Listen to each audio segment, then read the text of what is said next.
folks. Are you ready? Everybody finished up the last ones? Okay. My name is Joe McNamee. I'm a food writer with the Irish Examiner and a few other places, and it's my privilege and pleasure today to interview Thom Eagle, the author of this book, which I must admit I hadn't heard of before it was sent to me, but I think it is one of the most important food books that I've read in a long, long time. And shall we start? Yes, thank you very much, Jim.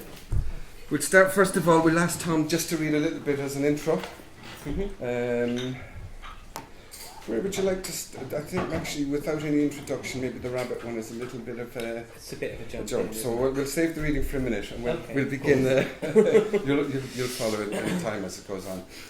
So Thom, first tell us a little bit about yourself. Where are you from? I'm from Canterbury originally, in Kent. I studied in Norwich. I studied literature. Sorry. Let's go back to Canterbury. Yes, so I grew up there. Grew up there in a family of... A big family? Three brothers. Three brothers. Where did you come in that family? I'm the second youngest. I've got a twin. He is slightly younger than me, 16 minutes younger than me. Okay. That's right. Yeah, exactly. And what did your family do? They're mainly teachers. My mum works at university. My dad used to work at the college. Right. Two of my brothers are teachers. One of them's a journalist. Okay. I sort of accidentally became a cook.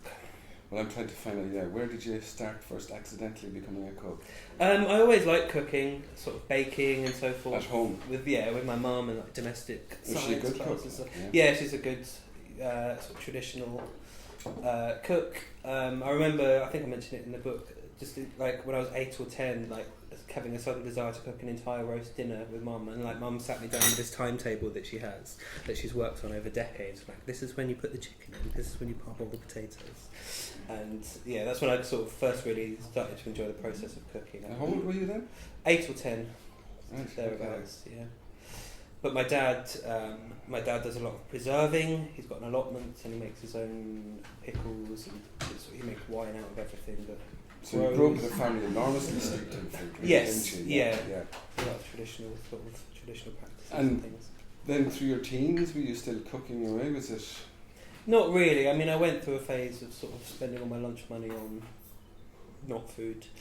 But then I got back into cooking, I guess, a bit later on. When I was 17 or 18, I started working in a hotel kitchen, prepping, washing up and so forth, and got back into cooking a bit more then, yeah. And then when I went off to university, obviously I was cooking for myself. So what did you do in university? I studied literature. I did American literature at university. Where was that? At Norwich, University of East Anglia, up in Norwich. I've always been very much into reading. I always thought I wanted to be a writer, so yeah, I did a 4-year degree in American literature. That I had a year in America with it as well. But through that time, I was kind of cooking and learning a lot about food as well. And were you reading? Yes. About food? Yeah, I've always... Because I never really had the money to go to restaurants or travel particularly. Like, reading about food was always sort of my means of... like, my way into the food world, my kind of means of education in food. So yeah, I read a lot of the sort of classic writers like Claudia Roden and so forth. And who would be the fourth? So forth? Elizabeth David, kind of all the sort of 60s writers like that, yeah. who kind of introduced a lot of these foreign foods to Britain. And were you cooking a lot in university? Yes, yeah, I was vegetarian when I was at university. Yeah, we'd prepare these sort of unnecessarily elaborate meals at university that we ended up eating at midnight or whatever. But sort of baking and making fresh pasta, and I remember my friend buying an entire pig's head once, just for fun.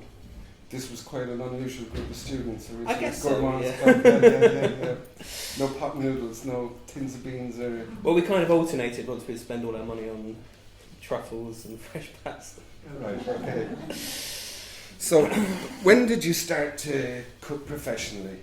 So it was after university.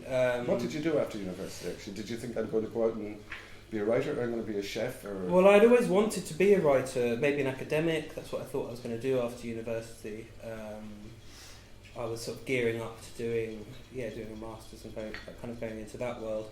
But by the end of my university degree, I was like, I never want to write anything again. I'm so sick of like books and being by myself and sort of brain work. So at that point, I was like, I really want to just do something with my hands, something sort of, a craft rather than something academic. So because I'd already cooked a little bit professionally, I just got a job as a chef in a restaurant in Norwich. It was supposed to be sort of short term while I figured out what I was doing. What were you doing? Commis chef, was it? I started out as washing dishes, then kind of quickly went up to sous chef. What kind of restaurant was it? It was a bar, sort of modern British kind of Mediterranean cuisine. We used a lot of interesting ingredients and like strong kind of local focus on the vegetables and the meats and things we used. It was a nice little place. What was it called? Frank's Bar in Right. Norwich. And I've basically been a chef ever since, having intended to do it for about 6 months. Can you remember that first dish you were expected to cook and to serve? No. I remember one of the first dishes I really mastered there was, so it seems really simple, but it's something called a socca or a farinata. It's a northern Italian, southern French thing. It's a batter made of fermented chickpea flour. So you leave it to you whisk it with water and leave it to just kind of bubble up by itself, and then you make little pancakes with it and top it with tomatoes or sardines or whatever. But it is an absolute pain in the neck. It sticks to everything very easily. The batter? Yeah, I remember. Yeah. Gram flour? Yeah, exactly, gram flour. Yeah. I remember spending a lot of time sweating over that. And so where did you progress from there? So... Are you still a vegetarian, by the way, at this stage? No, so I stopped. Pig's head kind of gave I stopped being vegetarian. I spent my third year of my degree in America. I did American Studies degree, so I had a year abroad there. And it was in upstate New York, really far upstate, sort of on the border of Lake Champlain, like quite closer to Canada than it was to New York City. And it turns out vegetarians aren't very well catered for there. Yeah. Like, there's a lot of hunting and a lot of meat. It's okay, I too am a recovering vegetarian. I feel your pain. But in any case, kind of at that point, I was sort of leaning more towards a kind of ethical stance on meat eating than I was towards vegetarianism. I thought that was maybe a more kind of productive position to take when it came to deciding what you ate or not. Yeah. So what did you do after Frank's? Well, after Frank's Bar, I went through a brief period of deciding that I didn't want to cook anymore. Jesus, that came early, didn't it? I've been there by like about 5 or 6 years. Oh, right, okay. In the cooking game, it's a very long time to stay somewhere. So that's when I thought I'm going to become a writer. I started writing kind of food blogs and bits and pieces already. So I took a few months off, devoted myself to writing. Realised again that I didn't really like writing, so got another job as a chef with my partner at the time, who was also a chef, at a place in Suffolk, a place called Darsham Nurseries, which was quite idyllic, really. They grew, well, they still do. That became quite well known. Yes, yeah. We got Observer 100, wasn't it? Yeah, it was in the restaurant awards and so forth. Sort of grew our own vegetables, we had loads of game and good meat from the surrounding countryside. It's a really nice place to work as a cook, just kind of that connected to the... You tell me a little bit more about Darsham, because Darsham sounds like a very interesting place. It's basically, I mean, we have an awful lot of those in Ireland now. What you do is you set up a garden centre, you get 3 dahlias in pots, so as to give you a licence to sell coffees and cakes. And all sorts of sandwiches and stuff. Is it the same kind of thing, or is it? It's. I think it started like that, but it quickly became quite a lot more ambitious. Yeah. The guy who owns it. I don't know if I talk about it in the past tense. It's still there. Okay, David. He's a very keen horticulturalist. So on the one hand, you had this very fancy garden nurseries. They grew. They mainly did roses. That was their main sort of trade. They had hundreds of different varieties of roses, but also he was very much into heritage vegetable varieties and so forth. So kind of out of that, he started retail. For retail, yeah, but kind of I think just so he could grow even more, really, and so he could have a nice cafe on the premises. He started the cafe as well, which he always wanted to be more than a. What's his name? David what? David Khalil. David Khalil. Right. He's an American guy. So yeah, it's kind of out of that he started the cafe really, which was always, it was never intended to be sort of sausage rolls and jacket potatoes. It was always about using the kind of really good produce from the garden and making quite interesting food with it. So he started with one chef who, in a sort of typically chefy move, left a week before Christmas without giving any notice. And then me and my partner at the time went as a kind of couple to take over the kitchen after that Christmas. Yeah, and it was just, he was particularly into tomatoes, so he grew something like 150 different varieties of tomatoes, the same with peppers. We just have all this kind of wonderful produce to get our hands on all the time. And so what kind of stuff were you doing there? Were you reinventing the menu, or were you taking an existing menu? So the menu was entirely new. He kind of deliberately wanted it to be a break from what we did before. I was the sous chef, but we had kind of equal footing on the menu. There's a lot of influences from I'm particularly into Italian food, my partner was particularly into sort of Turkish and Middle Eastern food. There's a lot of kind of influences from across the Mediterranean, but all like really focused around the fresh produce that we had that day. So we'd kind of try and let that. So you were applying speak this to English yes, produce? To English produce. And we kind of we try and let that speak for itself rather than sort of drowning it in different flavours or in different preparations and presentations of the same ingredient. Right, and to go back to your ethical position on meat eating, will you talk a little bit about that, because it'll lead us into our first reading? Of course, yeah. So as I said, I was a vegetarian for a very long time, for 10 years, which I saw as just a sort of reasonable response to the grossness of the meat industry.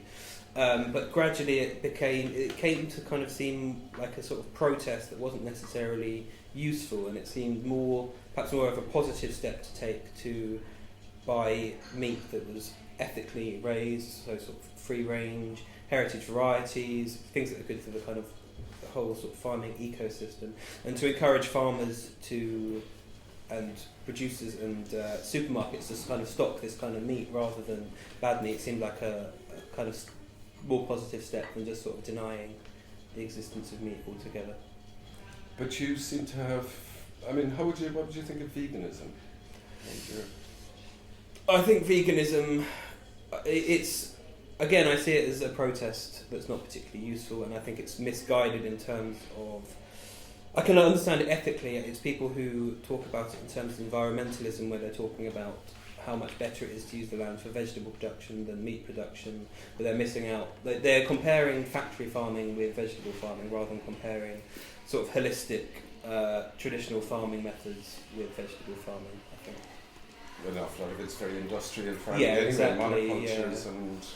Yeah, when you're talking about producing huge amounts of soybeans, or when you're talking about sort of avocado production in South America, and there's a lot of problems associated with it, I think. So, but your meat eating, then, your revised position on meat eating, has taken you further into something that I would kind of class as more really traditionally English meats. And the two ones that particularly stand out are pigeon and rabbit. Yes. I don't know if people here remember eating rabbit at any stage, but it's quite a few years probably since you have done so, I'd say, is it?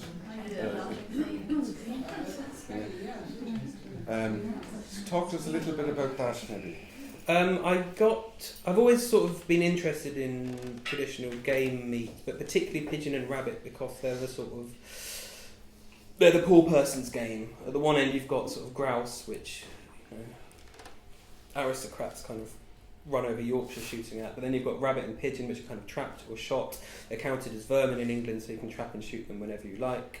They're incredibly sustainable meats. They're hugely abundant, and farmers would kind of kill them anyway, basically. And just if people weren't eating them, they would just burn them or chuck them away. And I got particularly into rabbit, especially at Darsham, because we had quite a lot of rabbits who were a nuisance. So every so often the gardeners would bring me a couple that they had trapped and shot. It's like, okay, well, I guess I better learn how to. Was that your first experience of it? I'd cooked rabbit before. That was my first experience of skinning and gutting and all that kind of stuff as well. And then we get the same with pigeons occasionally. So plucking and drawing and so forth. And why do you think that they are such important meats? Why do you that they have such a role to play in a revised? Because, as I said, they're just system? rabbits go up and down with resurgences of myxomatosis and so forth. But generally, the rabbit population is large. It's nowhere near as large as it used to be, but it's large and abundant, and they breed like rabbits.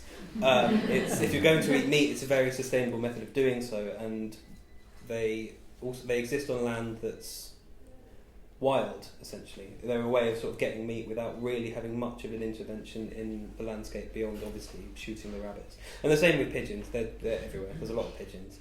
They're foraged, so to speak. Yes, yeah, exactly. You're not doing much damage to a wider ecosystem by taking them away. How do you think they could be incorporated into the diet of a people or a population who just rely on convenience? They're considered difficult to cook, which is, it's not always entirely clear what people mean by things being difficult to cook. Like, things that I find difficult are like making really fancy dumplings and like all those little pleats and stuff. They generally just mean you've got to kind of pay attention to them while you're cooking. I think it's just sort of a matter of education, really, and encouraging people to take a little more time over what they do, because wild meat does take longer to cook. Wild rabbit is much tougher than, say, a chicken, which has never really done anything in its life. It's a matter of just kind of, taking a little more time and learning how to do something new, perhaps. So it's about cooking? Yes. It's about skills we're kind of losing? Yeah, exactly. Right. Exactly. Do you want to read something from Brer Rabbit? Sure. Okay, so this is actually the first part of the book I wrote. It's the least about cooking, really, and the most about sort of engaging with ingredients on a level other than ingredients. It's from the chapter on the lives and deaths of rabbits. We like to think of rabbits as cute, sociable creatures, occupying the greenest and most picturesque of our landscapes, always more Beatrix Potter than Watership Down, though in reality they live lives of violent sexual and political intrigue belonging to much more adult fiction, with territorial struggles, incest and partner swapping erupting occasionally into vicious, sometimes fatal combat, their lives shadowed always by the constant terror of human and other predation, as well as the grim shadow of myxomatosis. Think, for example, of that calm and happy scene of rabbits grazing in a summer twilight spread across the grass beside their hidden burrows. In fact, they're eating for their lives, desperately feeding as quickly as they can, consuming far more than they can digest while still in bleak open sky, wishing only to return beneath the cold ground, where they will defecate their barely-chewed feast back into their own mouths to eat at their leisure. This, anyway, is the overriding impression you get from studies on the subject, such as R.M. Lockley's The Private Life of the Rabbit, a book I found quite by chance while looking through the cookery section of a local second-hand bookshop and straying naturally into the adjacent shelves. This deeply peculiar book, written purely as a tie-in to a BBC television series, combines the results of a scientific study on the eponymous subject with the frequently wayward musings of its author, who can never quite avoid the human tendency to anthropomorphism he so often wags his finger against. All the rabbits in his study are given names, for example, which, though I suppose he considered it necessary to maintain the clarity of his narrative, certainly has an emotional effect of its own. Perhaps because of the populist nature of the book, Lockley makes little effort to maintain much in the way of a scientific detachment, and he expresses particular admiration for the rather medieval society of the rabbit, the closely maintained feudal system centred on the king buck, with his queen, concubines, scheming retainers, subordinates, children and grandchildren occupying the warren around him, all of which can change hands as a result of bloody, biting duels. The research team, in fact, engineer such a dynastic challenge by physically removing the king from his court and replacing him only when a rival has taken his place. The rival, psychologically boosted by his newfound status, beats the old king, seeing him off with a particularly vicious bite to the base of the ears. Throughout all this squabbling, the does, who seem to be really in charge, stay tending their homes and their families. The fight for dominance, in fact, seems often to be the fight for the best warren and the best queen. Occasionally, when he turns his gaze away from these antics on and below the ground, Lockley's prose takes flight in a kind of apocalyptic secularism, which, perhaps understandable as the inevitable flip side to the atheistic romanticism often found in nature writing, is striking, almost jarring in what is after all a scientific work designed as a TV tie-in. For example, having spent a chapter describing the process of resorption, whereby those under physical or psychological stress can fully absorb, without blood or abortion, their unborn kittens, exercising an unconscious birth control on populations unable to support much growth, he turns his attention to the same problem in humanity. If you'll bear with me, I'd like to repeat what he says in full. While not, it must be said, strictly relevant to the proper construction of a rabbit ragout, it seems increasingly so to the condition of the wider world, and therefore, if only tangentially, to dinner. In any case, it is interesting, I think, to know the thoughts of someone who has spent so much time observing a creature that is to most of us only a distant sight, or perhaps an ingredient. Though I'm not actually going to present this.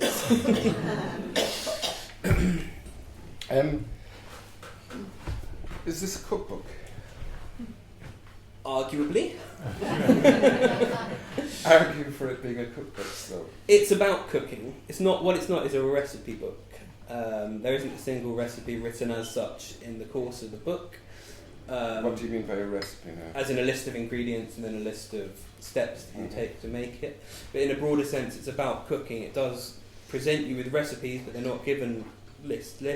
They're given more as a description of what you're doing, as a sort of encouragement to observe the change in what you're doing, the change in the way that water bubbles as it boils, the change in the way that meat feels as it cooks, and to sort of to look beyond recipes as like this is made of this to these are the processes behind it. These are the ways in which different recipes have the same goal, rather than here's my new recipe with loads of different ingredients. But from that point of view, it's very definitely aimed at a certain level of ability and understanding and knowledge, though, isn't it? I'd like to think you can get something out of it at any level. My brother, who is a keen, if not especially experienced cook, said he got a lot more out of it than. I mean, maybe it's just being nice. Well, that's a keen cook. Got a lot more out of it than he did out of usual cookbooks, because it told, rather than just saying chop an onion, it told you how to chop an onion, or the way in which different ways of chopping onion produce different effects, and it's kind of it's aimed at giving a sort of deeper understanding of cooking than because you it get caused them to recipes. think Exactly. rather than follow instructions. Rather than just blindly follow. So what it's more you're like told to third do. level rather than second level. I guess so. Yeah. And in terms of that thinking, you tend to stretch back well before the ingredient arrives up. And can you talk about that? This concept of looking at your ingredients, your produce, everything you do in a holistic way, So placing yourself in the world. Really. Yeah, I think it's something that's very important. I mean, it's important from the point of view of simply of the cook. If you understand more about, the more you understand about your ingredient, the better you're going to be at cooking on a very basic level. Like if you, with rabbits, for example, I'm going to keep coming back to rabbits. The age of a rabbit makes a huge difference to how you cook it. In meat that we're used to buying, we're not used to this sort of range of physical development. Like cows tend to all be slaughtered at the same age, chickens tend to be slaughtered at the same age. Whereas with a rabbit, you might eat one that's been shot at, a month or so old, or you might eat one that's a couple of years old, and there's a huge difference in how you approach those as a cook. So sort of understanding that, being able to tell that from the size, from its muscular development, is going to have a huge impact on even on the dish you decide to make with it. You can just kind of quickly fry a young rabbit, whereas an old buck needs like a lot of braising to become tender. But it's also important on an ethical level. Like if we're engaging with the world, especially if we're eating meat, if we're eating vegetables which are, which take up land, which are farmed in a certain way, then we need to be able to think about that and to kind of engage with that intelligently, to make proper choices rather than just to sort of, rather than either to eat completely blindly or just to kind of eat things that we're told are ethical without really thinking about what that sort of word means in that context. Because you write a little bit there, don't you, along that.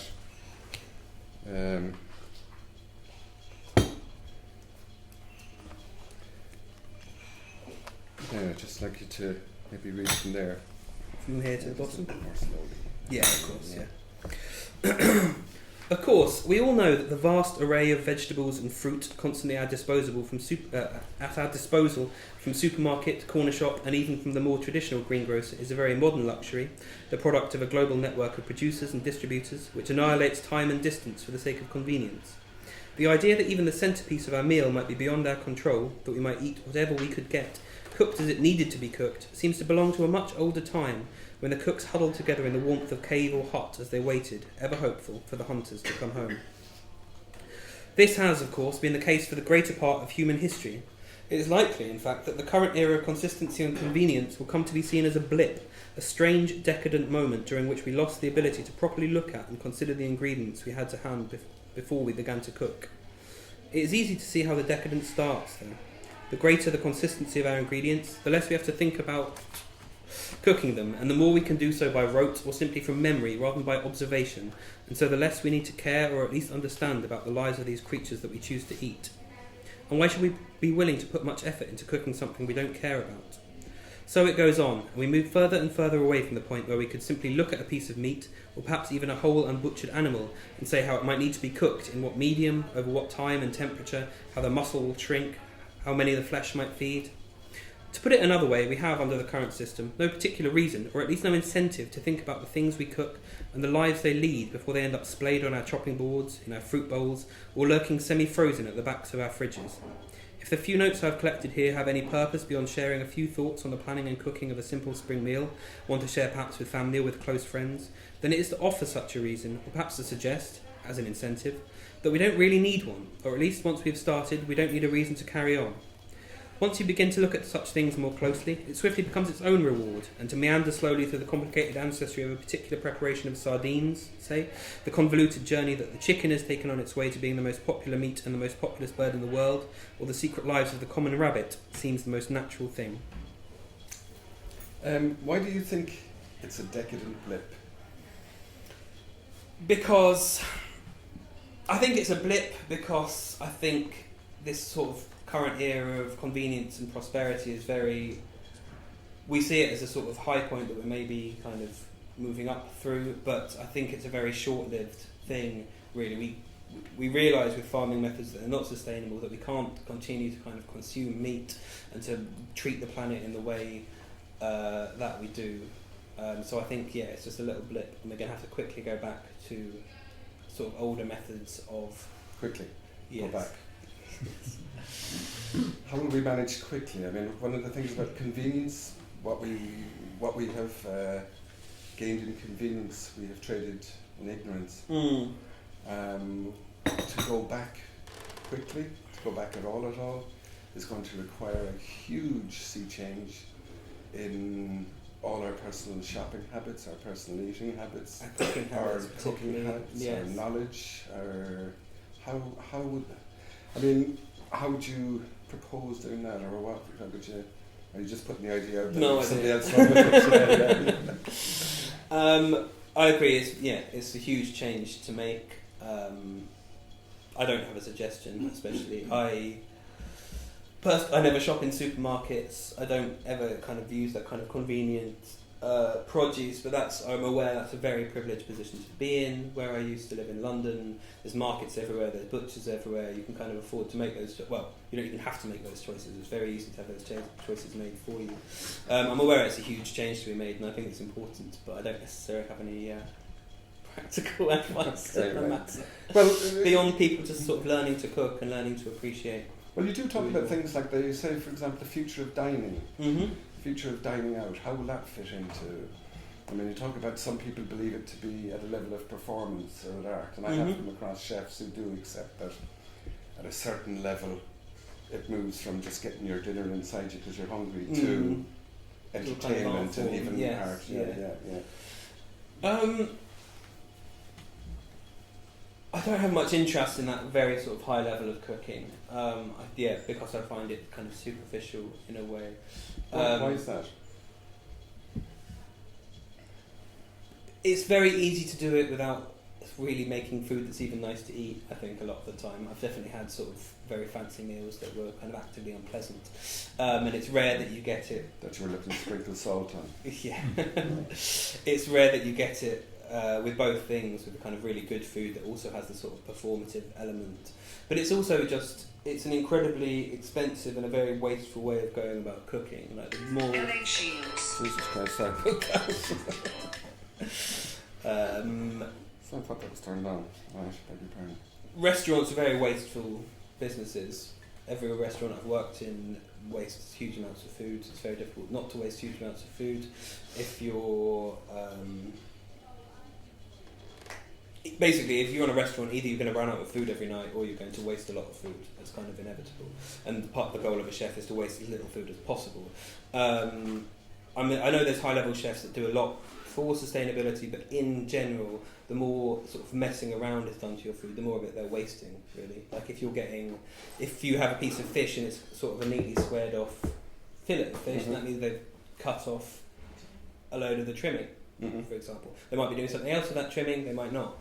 They're also just very expensive in terms of staffing and so forth, which I don't know what it's like here in Ireland, but in Britain, sort of staff and rent costs are colossal, and they're sort of killing restaurants. The staff, we need 5,000 new chefs every year until 2023, I think, at this stage. It was, while I don't actually work full time anymore, but while I was running a kitchen, like, staffing was a constant problem. If you couldn't afford to pay a good London living wage, then there's another restaurant who could, and often restaurants can't afford to pay that because people aren't willing to spend the money on food to sort of keep restaurants going. It's a kind of constant battle between these different factors. And fine dining is more expensive, basically. Certainly in terms of staffing and so forth. I would make a case that it's part of an ecosystem. Yes. And it might be part of the ecosystem you visit very often, but it does have a profound effect. And I certainly know that those cooking at the highest level in Ireland are seriously conscious of waste. And there's places like Loam and Galway working towards zero waste, that kind of a thing. Yeah, I know. There are definitely people. And they do inspire chefs at a lower level, and so what they work on, even in terms of produce or ingredients, starts to filter down to the general population. Sure. Yeah. So what level of dining out are you comfortable with, or do you feel most? Solid mid-level. Something that's about feeding as much as about... Yeah, I mean, I do... Every year for my birthday I go to a single Michelin-starred restaurant, which is like the highest level I kind of like to be at. Which is where it's very much still about kind of ingredients and food, and about kind of enjoying yourself, I think. You're right, I'm dismissive of fine dining a lot of the time, but it's part of a world, and people learn at that level, and they can, they kind of... And there's a little bit of a part of you thinks, I prefer what I cook at home. Yeah, sometimes. And why is that? Is that to do with control, or is it to do with your personal preferences not being satisfied? Or... Because you do write about the days going into producing a dinner that you describe as being destroyed, which is one way of saying consumed or eaten or relished or enjoyed, but you call it destroyed. I think it's a difficult thing as a cook to kind of... Obviously you want people to appreciate what you do, but part of appreciating what you do is kind of ignoring what you do. A big part of a meal is the sort of communal aspect of it rather than the eating of it, which is kind of destroying it, really. Do you have that thing that chefs sing, or chef even, or somebody who cooks, almost fervently cooks, that what is that point where the pleasure of preparing a meal vanishes and becomes instantly what's the next meal? What's happening next? I don't actually... One thing, I don't particularly like cooking for myself, because I don't like... By the time I finish cooking something, I'm kind of sick to death of it. So I like to be cooked for. Do you put too much into it? Because you're constantly tasting it, you're trying it, you're kind of smelling it the whole time. So by the time you've done that, then I'm not going to sit down to eat a bowl of something that I've already eaten 7 tablespoons of. I find I cook for people and I sit down and I don't eat it then. Well, I'm too busy sort of fussing. I was a very skinny chef. Skinny chef. Okay, I'd like you to read a little bit more. And this is keeping in mind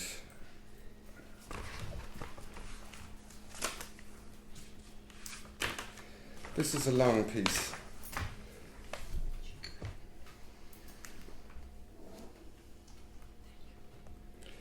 But I still think it's worth going through. Yeah. Because it combines a few things. Absolutely.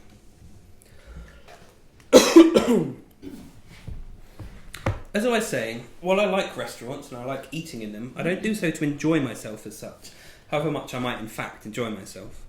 I actually find some aspects of the whole restaurant experience quite stressful, especially the often interminable wait for the bill. No, if I want to do what a lot of people seem to go to restaurants in order to do, to use the food and the table simply as a focal point around which to gather a few friends and to lull them into contentment, the better to spend a few lazy hours, then I would rather cook at home. I know that the food will be good and that it will get out of the way. We'll enjoy it, of course, and probably talk about it a little, or more likely a lot, but that'll be it, and we'll move on to other things. It should not be the kind of food that demands attention, that comes wrapped in 1,000 anecdotes and sits heavy in the stomach with the weight of history. It should be food that is so simple and so old that we forget it might even have had a beginning. There is a whole subgenre of folklore consisting of what we might call origin myths for various dishes and cooking methods, ranging from the simple and implausible, the man who set his pigsty on fire and discovered crackling springs to mind, to the fully fleshed story, my favourite being the one behind the curiously named stone soup. Once upon a time, the story goes, a poor man, perhaps a mendicant or just a beggar, was travelling through the mountains and came across a small town set with its back hunched against the cliffs. He might well have expected little in the way of charity in such a place, but he made his way boldly to the main square and there sat out his stall. "I have here," he said to the few loiterers around the fountain, removing a small rock from his bag, "I have here a magic stone. Just boil it up with water, plain water from the well, and it turns into a soup. Excellent soup. I lack only a fire and a pan." The few loiterers had by this time turned into a slightly larger crowd, novelty being hard to come by in this particular mountain town. One of them, sensing that this would be worth his time, went immediately to the taverna for a pan, while another started building a fire. Once the pot was filled, the traveller threw in his stone and they settled down to wait. A few bottles of wine had been brought back from the taverna with the pan, and so any initial suspicion of the stranger was forgotten as he told them tales of distant lands beyond the mountains and of the various monsters and wonders he had seen there. After the soup had been simmering for around 20 minutes, the traveller, having borrowed a ladle along with the pan, gave it a taste and pronounced it good. But of course it would be even better with perhaps a few beans, just to make it go a little further, you understand. What's a handful of beans between brand new friends? A few were quickly found and thrown into the pot, which again was left to simmer, and more wine was fetched. Again, after a couple more bottles, the traveller gave the soup a try and pronounced it good. Better than good. Imagine how good it would be with just a little salumi in it, a little spice and fat against the mountain cold. The night was, it must be said, beginning to come down, and some of the loiterers beginning to shiver. Someone brought out a little brandy against the mountain cold, and more stories and jokes, which seemed to be getting a little more rambling and obscene, were passed around alongside it, and the widow, who made in her cellar the finest salumi in the mountains, brought out a few links of sausage. Well, the next time the soup was tried, by the innkeeper this time, the traveller now willing to share the task, it was declared excellent, but just in need of some greens, a good handful of greens, and perhaps, the innkeeper considering himself something of a gourmet or perhaps a gourmand, never having been sure of the difference, a little vinegar, some parsley, a sprinkle of red pepper. Perfect! Such a miracle, this magic stone. Everyone agreed, and the traveller, fishing out the stone, carefully washing and drying it and returning it to his bag, shared out his soup among the whole town, who thanked him sincerely, and since they considered themselves both shrewd and perhaps a little suspicious, but not, when it comes down to it, inhospitable, offered the traveller a bed for the night, once the drinking had finished. The innkeeper, growing voluble, even offered the traveller the hand of his daughter, which was, with regret, politely declined. If you'd been walking into the town the next day, you might have noticed a poor man, perhaps a mendicant or a beggar, leaving through the main gates like a departing hero, and seen him, once he thought he was alone, take a small rock from his bag and toss it unconcernedly to one side as he continued on his way.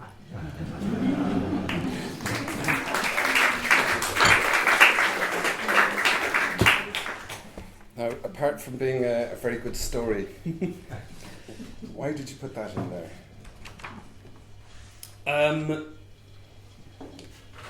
I put it in partly because I really liked the story, though I realised after I wrote that chapter that in most versions the kind of gist of the story is the other way round, in that rather than being a deliberate con man, the beggar is sort of desperately trying to get fed by these horrible town people. But it sort of seemed to say something about recipes, about the way recipes can change, and about the sort of focus we often put on the wrong part of the recipe. Which is? On the sort of novelty of it, on the interesting parts of, on the kind of new ingredients. You read sort of newspaper columns that kind of focus on this new spice or this thing you haven't tried before, and when really what we should be focusing on is the sort of the things we know too well. The things we know really well, exactly, the cooking aspect of it. If you're braising something, whether it's rabbit or beef or cabbage. Like, we should be focusing rather than kind of chasing novelty. We should be focusing on what we understand about cooking and What how is we that? can. Is that like a culinary attention deficit disorder or something? I Or think so. It's this odd sort of sleight of hand. Everyone's recipe obsessed rather than cooking obsessed.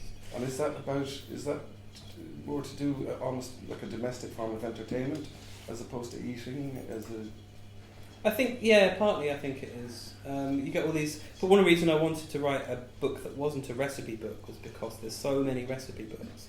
And speaking to people who write recipe books, you're required to write these recipe books that say have 100 recipes in it. And you know full well that people will cook 2 recipes out of that book, if that many. And the rest is just sort of read as this strange kind of vicarious entertainment. So it's like, well, if people are just going to read books, I'm just going to write a book to read.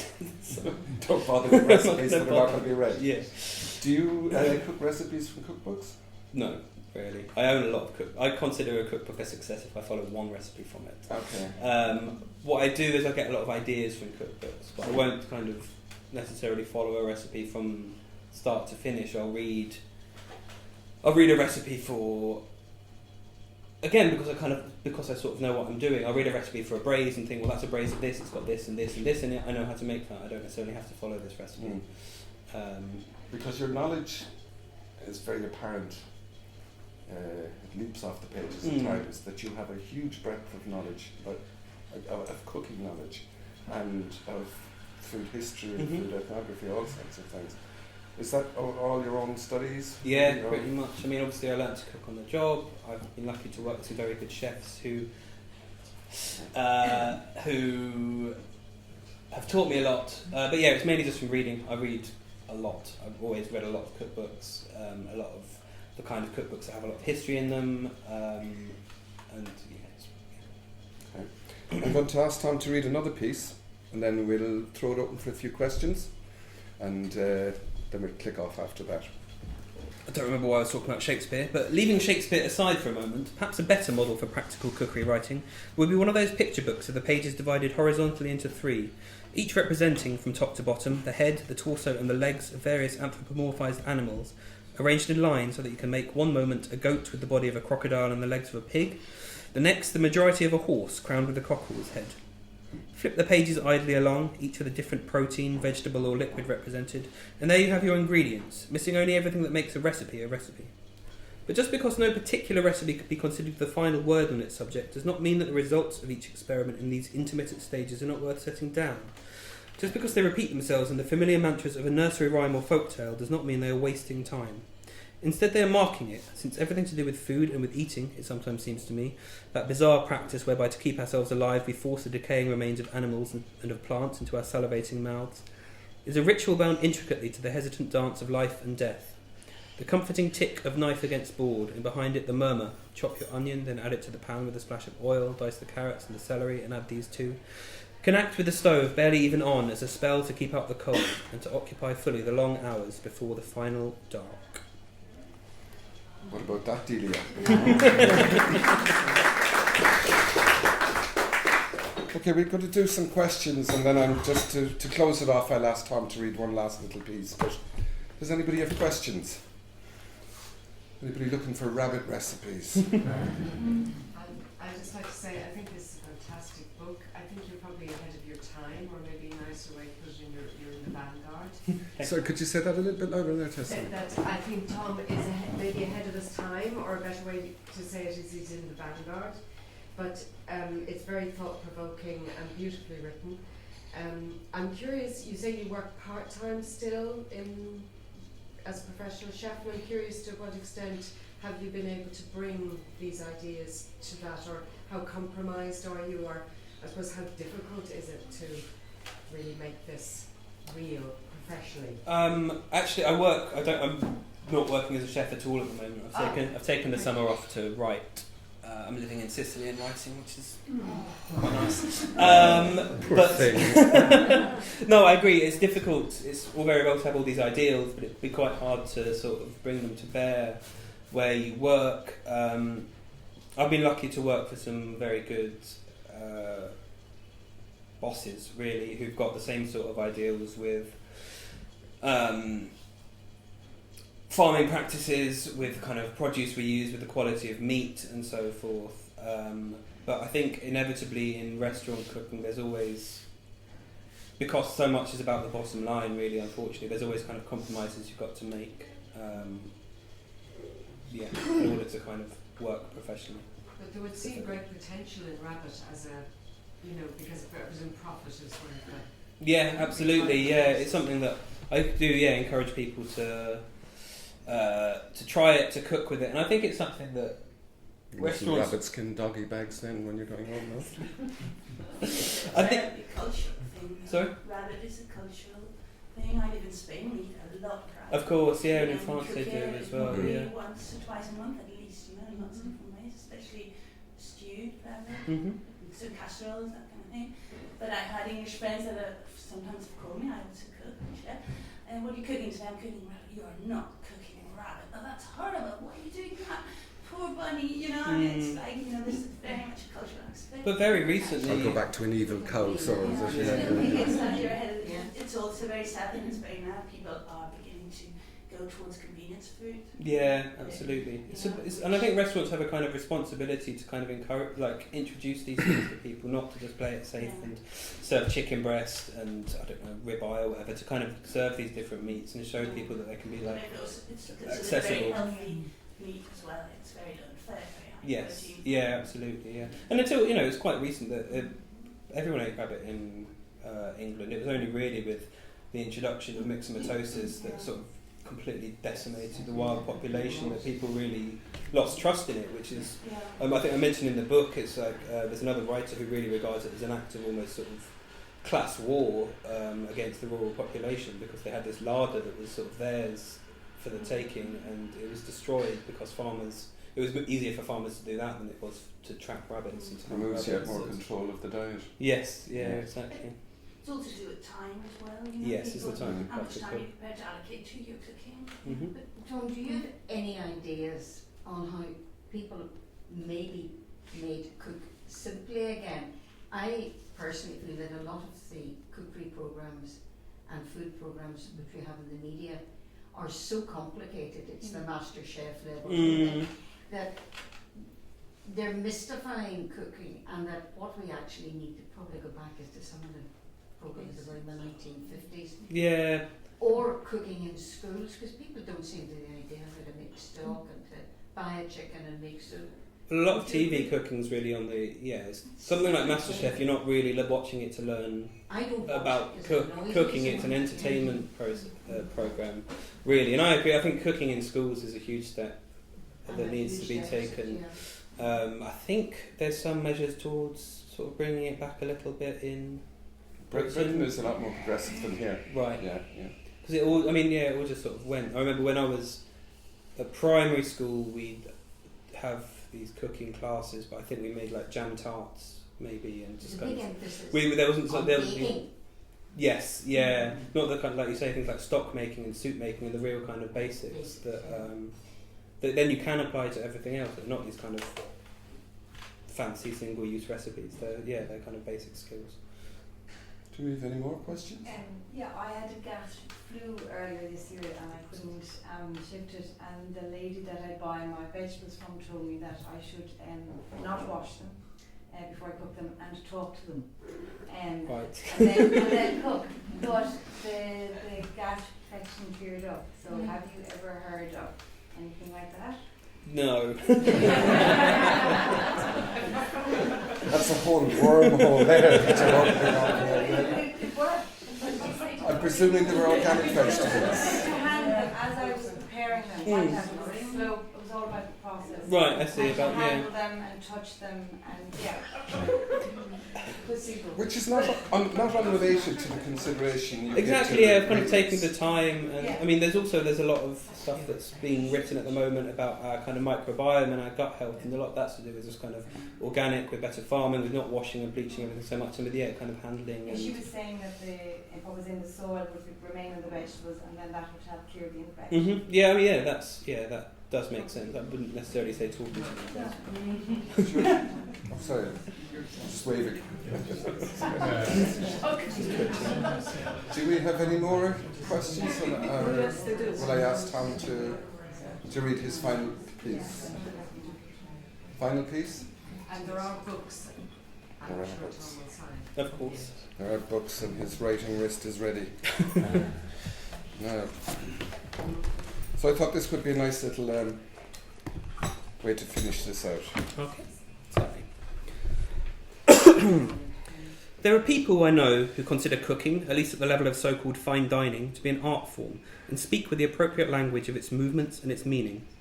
I know that I'll never approach this level, either of cooking or of eating, but for myself, I would rather be a craftsman than an artist, and cook what I cook not towards some imagined future posterity, but rather out of a concrete present, of life made tangible in water, in vegetable and in blood. Even this might seem a little too much for something as banal as the production and consumption of food to carry. When it comes down to it though, lunch is only food, and whatever else you do to it is almost bound to satisfy, or at least fill.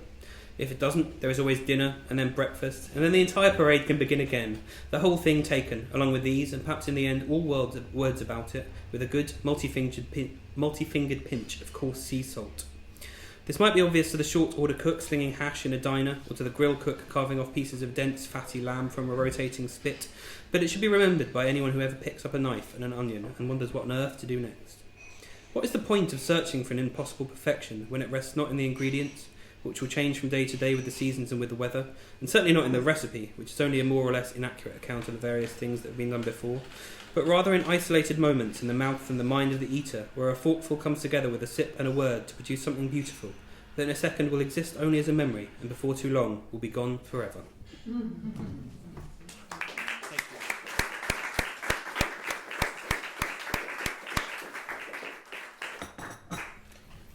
Thank you very much, ladies and gentlemen. I honestly think if Tom is back here in 10 years' time, it'll be in maybe the ballroom of the main house or something, because the crowd will be much, much bigger. And you'll second that if you read this book. I highly recommend it. Thank you very much. Thank you very much. Thank you very much.